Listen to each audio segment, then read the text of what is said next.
Hello and welcome to another episode of The Dirty Birder. My name is Joe Glass. I am a birder and bird photographer based in Pennsylvania, and today we are going over how to create a floating blind.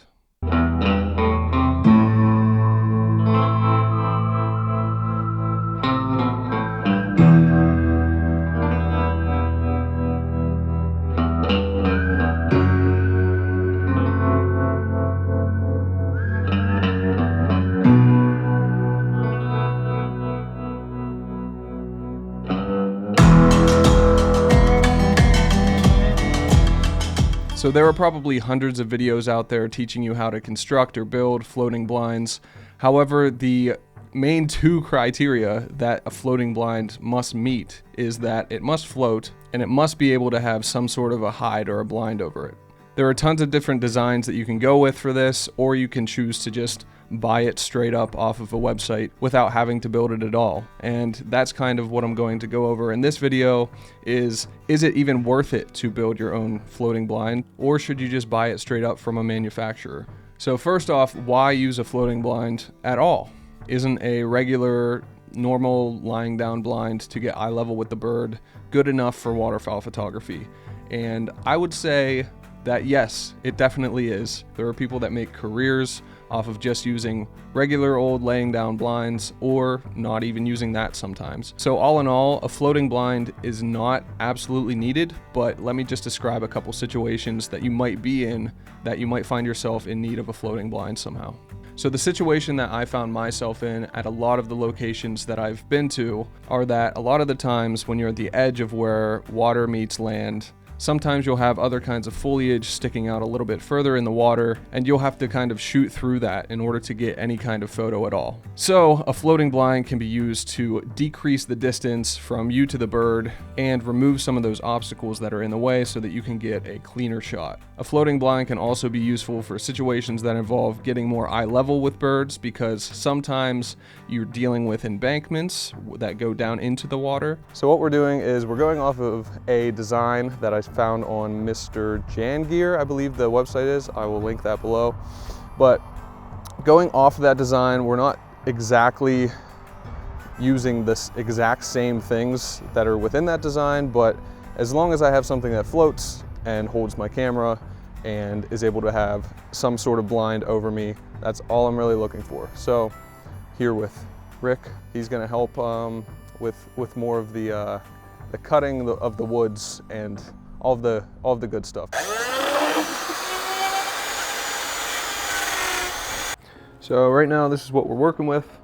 This is going to serve as the handle. All these other pieces are connective pieces, just stained slash sealed them so that they will not dry rot in any way. We got this big piece of XPS insulation. 3 of them, we got to glue them together so that they equal 5.5 inches. That should give me enough room to be off of the water so that my camera is not dipping into the water. And yeah.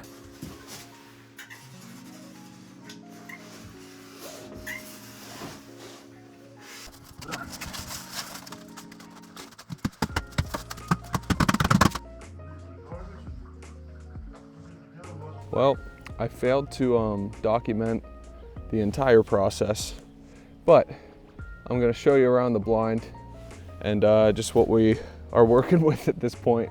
It's kind of more of a Frankenstein type blind right now, but you know, I'm going to continue to modify it and just make it better and easier to use, I think, easier to set up.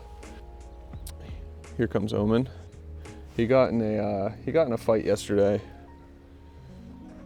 Must have, because his eye is swollen. So that's good. He likes the blind though. He's a big fan, and so am I. So what Rick did was he took the pieces, he fastened them to these over here, and fastened this here. He also included a piece that comes up through the wood and essentially just fastens the tripod head on there. I'm hoping that this is going to be low enough to the ground ultimately, and I think it will. I think it'll be good. or low enough to the water, I should say. We took the PVC, we cut it appropriately we just kind of eyed it up, and then we made these fasteners so that, you know, these can just pop out of here, and what's holding that in there is the tension. I still have to get a pipe fastener for that little piece right here. The issue though is I don't have a very big car, and getting this into the car was somewhat of an issue. And as you can see, the PVC had to be bent to get in my car, so I used this little piece of rope here. So just a couple things that I didn't mention is this hinging element of it. So on the underside of it, there are these hinges, and the one thing that Rick said that he would have done differently is see how these pieces kind of align and they don't allow for it to shut completely. So it's not exactly 100% streamlined as far as transport goes, but also these little pieces were pieces that were actually full clips like these. So it was a full clip piece like this that he was able to cut in half, and what these little pieces do on the side of here is whenever this is rotated out, they essentially just help to keep, and they use the tension of the PVC pipes holding against it to help keep that form. Yeah, that's pretty much the extent of it. I'll put the blind piece over it. I actually just took another blind. It was a track of hand blind, and I'm just gonna pretty much throw it over that and add some 3D camo material as time goes on, but I really just want to get this out there and get it tested. So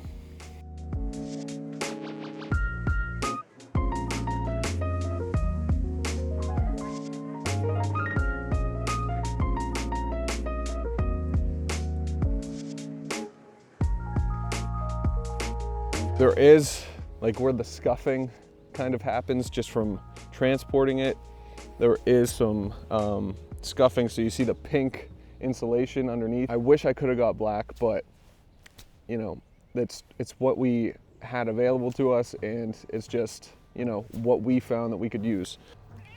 Hi.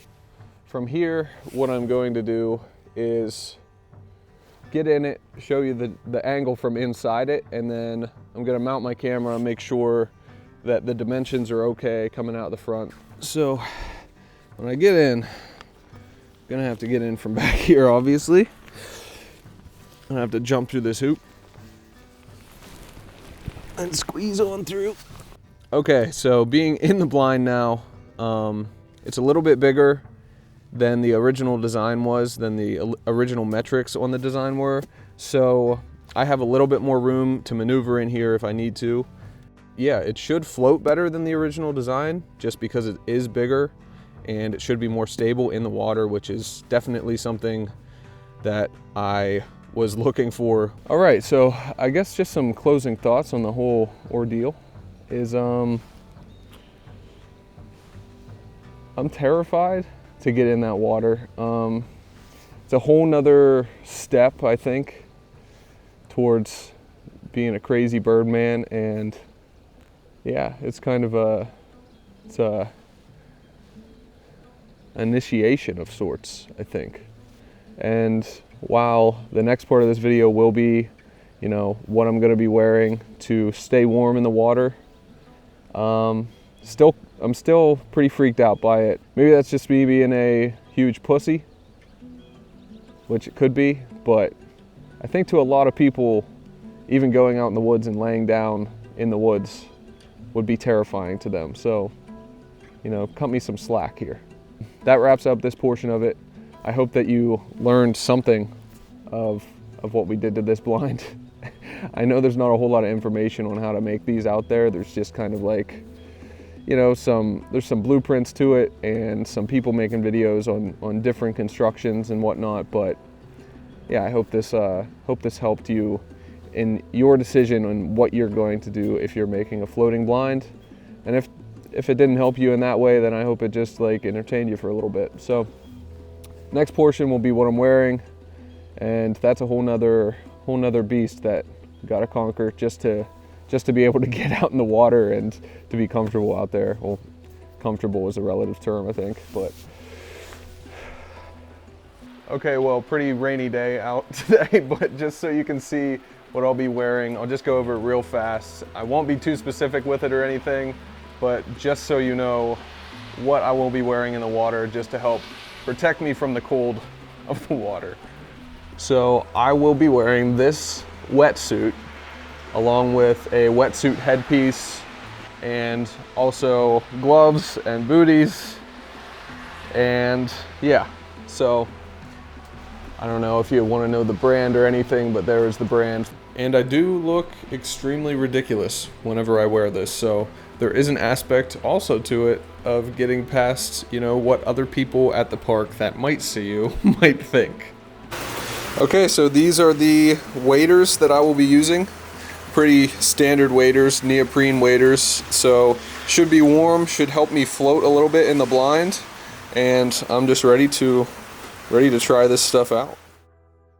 I have arrived at my location to test out the floating blind. I do have a life vest that I will probably take out today just because it's completely dark out and I don't know what the depths are like right now of the lake itself. So it's pretty shady, to be honest. Not because I'm doing anything wrong, but it feels shady because I'm going out into the lake in the dark, and that just feels like, I don't know, I feel like I'm defying nature somehow, but I'm drawn to do this. I know has to be a reason I'm doing this. I don't know why really right now, but yeah. Job now is to get the blind assembled, take it out, and go from there. My first day out, all as I did was use a wetsuit, and that was the day that I found out the wetsuit leaked. So I spent about an hour and a half in the water and then had to get out just because of how cold it is. Well, that was interesting. Not much happened. I'll do a better recap later, but yeah, no success on day one. Going back to the floating blind, I'm going to have to kind of completely reassess how I'm going to go about it, what I'm going to wear, and kind of just where I'm going to set up from here. I think the ground blind is going to be kind of my more reliable and more easy to use solution for most days of waterfowl photography, but I will definitely go back to the water blind as situations arise that I need it. So thank you for watching yet another episode of The Dirty Birder. I hope that you learned something. I hope that you can now dictate whether you are going to buy a floating blind or try to make one yourself. And I hope that you enjoyed. Subscribe, like, do all that, and I'll see you soon.